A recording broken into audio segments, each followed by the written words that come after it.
Oh, muchas gracias a ti, Andy. Excelente. Aprovecho para darle la bienvenida a Sonia Uribe. Bienvenida, Sonia.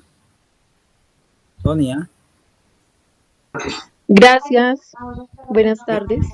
primera vez que te conectas a este espacio. Sí, primera vez. Ya. Bueno, si tienes a bien dejarnos en la zona del mail tu correo electrónico para invitarte a futuros conversatorios. Casi siempre todos los sábados, aunque hay sábados en que no. Es un espacio de una escuela de formación, ¿verdad? Está en un proceso de construcción.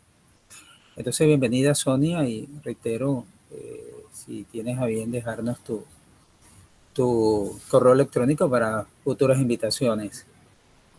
Creo que Jorge había pedido la palabra. Jorge.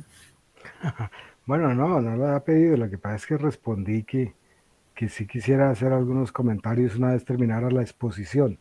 Pero bueno, si me toca, me toca.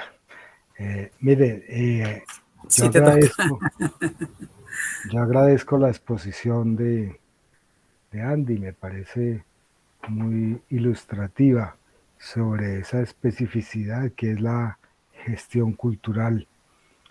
Y también tiene Andy una exposición muy eh, enfocada en Barranquilla, obviamente. Ahora, yo creo que hay varios niveles de la exposición. Un primer nivel muy general, muy abstracto, que podríamos abordar en algún momento, no sé si ahora, es el que tiene que ver con el concepto de modernidad, porque pues empezamos a hablar de modernidad, pero ¿qué estamos entendiendo por modernidad?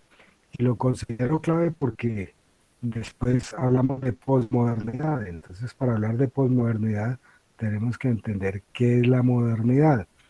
Yo particularmente considero que eh, la posmodernidad ha tenido unas expresiones en diferentes ámbitos y, por supuesto, particularmente en el arte, que no siempre resultan fáciles de explicar en conexión con otras dimensiones de la realidad. El caso es que me parece que habría que pensar en la centralidad de la racionalidad como un rasgo fundamental de la modernidad que fue criticado desde sus propios orígenes, eh, bueno, un poco más allá de sus propios orígenes, por Schiller en Cartas sobre la educación estética del hombre. Creo que esa discusión entre racionalidad y sensibilidad propuesta por Schiller en las cartas sobre la educación estética del hombre son muy importantes para entender a nuestra época. Bueno, habría que hablar de muchas otras cosas, sí, coincidiendo en que no es posible hablar de la modernidad en América Latina a la manera como se habla de la modernidad en Europa y en los Estados Unidos.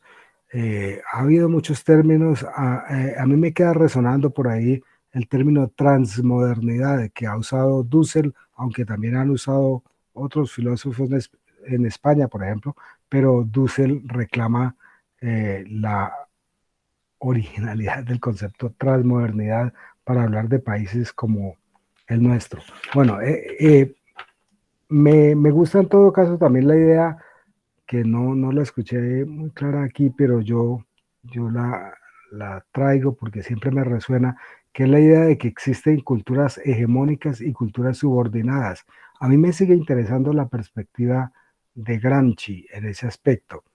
Hay culturas hegemónicas y hay culturas subordinadas y, y, y pues unas, las hegemónicas, intentan imponerse a través de sus diferentes manifestaciones, como las artísticas, y las subordinadas también se manifiestan, también reaccionan.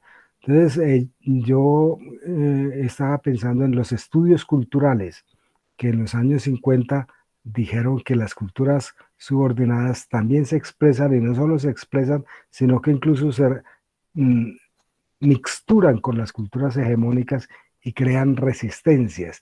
Esto en el campo de la comunicación ha tenido varios estudios, al punto que hacia el 87 Martín Barbero escribió un libro que se llama De los medios a las mediaciones y adecuó el concepto de mediaciones en la comunicación, pero creo que tiene que ver también con la cultura, entendido como ese proceso de mezcla, de mixturación, de eh, no sé si hibridación entre las culturas hegemónicas y las culturas subordinadas. También me gusta pensar en la idea de la teoría de la economía política de la comunicación, que habla de bienes simbólicos, no de productos culturales, sino de bienes simbólicos. En toda sociedad hay bienes simbólicos y los bienes simbólicos están sometidos a un proceso de producción económica similar al de otros productos. Eh, es decir, se atraviesa por la producción en sí misma, la distribución y el consumo. Y dependiendo de quién maneje desde el punto de vista económico esos tres momentos, pues se puede hablar de unos bienes simbólicos que son producidos por las clases dominantes y distribuidos por las clases dominantes y que tienen la función muchas veces de mantener el orden establecido al ser consumidos por las clases eh, dominadas. De ahí se derivaría entonces la necesidad de que las clases dominadas elaboraran sus propios bienes simbólicos y no se limitaran a recibir los bienes simbólicos de las clases dominantes. Todo esto para llegar al punto entonces en el que Andy hace énfasis en la gestión de proyectos culturales a la que yo me tomé la licencia de interpretar como una actividad que puede estar orientada hacia lo que algunos llaman empoderamiento, pero que yo preferiría pensar como procesos de emancipación. Creo que es necesario gestionar proyectos culturales en los que los sectores populares expresen la autenticidad de su cultura. Cuando digo autenticidad no me refiero a lo exclusivamente a lo folclórico. Lo folclórico hace parte de la autenticidad, pero las culturas se transforman. Andy nos ha hecho una descripción muy interesante sobre muchas manifestaciones culturales en Barranquilla, donde está lo popular también, aunque no necesariamente sea lo folclórico. En todo caso, creo que la cultura como expresión de autenticidad del pueblo puede contribuir también a al empoderamiento. Yo en el otro conversatorio sobre educación hablaba de poder popular. A mí me gusta eso, de pensar en que hay que construir poder popular y creo que la gestión de proyectos culturales puede y tal vez debe apuntar también a la construcción de poder popular. Andy ha dado muchas herramientas sin mencionarlo, pero sin mencionar al poder popular, pero creo que ha dado muchas herramientas que podrían ser utilizadas. Él habló, por ejemplo, de la importancia de las entrevistas. Habló también de la importancia de la divulgación y bueno, nos dio una serie de pormenores sobre los proyectos culturales. Yo pienso que en este momento la gastronomía ligada al concepto de soberanía alimentaria jugaría un papel muy importante. Hablo de la gastronomía en tanto productos culturales o bienes culturales, pero la uno con el concepto de soberanía alimentaria, que sería un concepto político que me parece que valdría la pena resaltar en estos momentos. No la seguridad alimentaria que puede hacerse con productos ultraprocesados, importados o regalados por algún gobierno poderoso en el mundo. Hablo de la soberanía alimentaria que tendría que hacerse desde la producción propia de la gente y no solamente a partir de productos también folclóricos, sino también de productos que sean considerados como propios de o como apropiables por la cultura para construir poder popular. La soberanía alimentaria creo que tendría que ver también con las prácticas de supervivencia comunitaria que se requieren en estos momentos. La gente no solamente debe protestar reclamando derechos, sino que también debe construir sus propias maneras de sobrevivir. Y creo que la soberanía alimentaria es por allí una vía importante para articularse con la producción cultural.